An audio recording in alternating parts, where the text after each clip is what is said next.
একদিন রাতের বেলায় রনি আর শান্তনু গ্রামের পাশে কবরস্থান দিয়ে পেরিয়ে যাচ্ছে। গ্রামে সবাই বলা বলি করছিল ডাইনি এসে নাকি লাশ চুরি করে নিয়ে যায়। দুইজনেই খুব কৌতূহল ছিল। রনি তখন বলল, তোর কি মনে হয়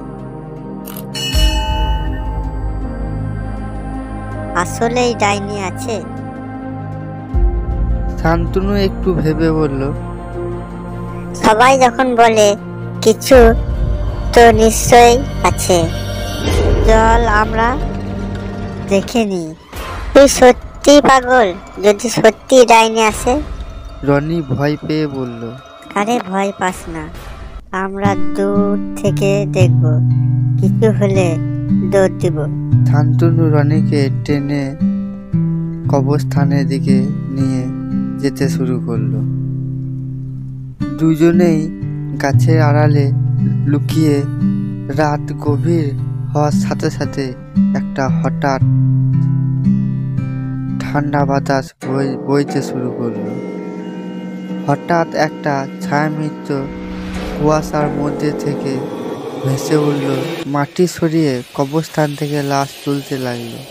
রনি ফিসফিস করে বলল, দেখ দেখ, ডাইনি! আমি বলেছিলাম এটা ভালো আইডিয়া না? শান্তনু দ্রুত বলল, চুপ, দেখি সে কি করে। ডাইনিটা লাশ নিয়ে ধীরে ধীরে দূর দিয়ে হাঁটতে লাগলো। শান্তনু সাহস করে বলল, আমরা ওকে অনুসরণ করি। তুই কি পাগল? যদি ধরা পড়ে যায়? বিশ্বাস কর, কিছু হবে না, চল দেখি কোথায় যায়। দুজনে ডাইনিটাকে দূর থেকে দেখতে লাগলো।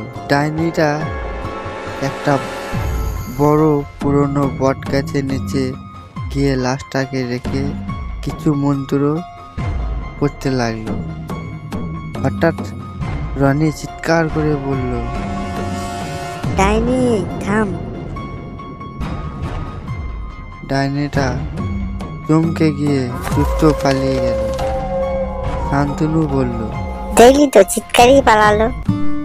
রনি হাসতে হাসতে বলল, তবে ভালো হলো, আর ডাইনি গ্রামে আসবে না। তারপর থেকে সেই গ্রামে আর ডাইনি ওই কবরস্থানে কখনো দেখা যায়নি।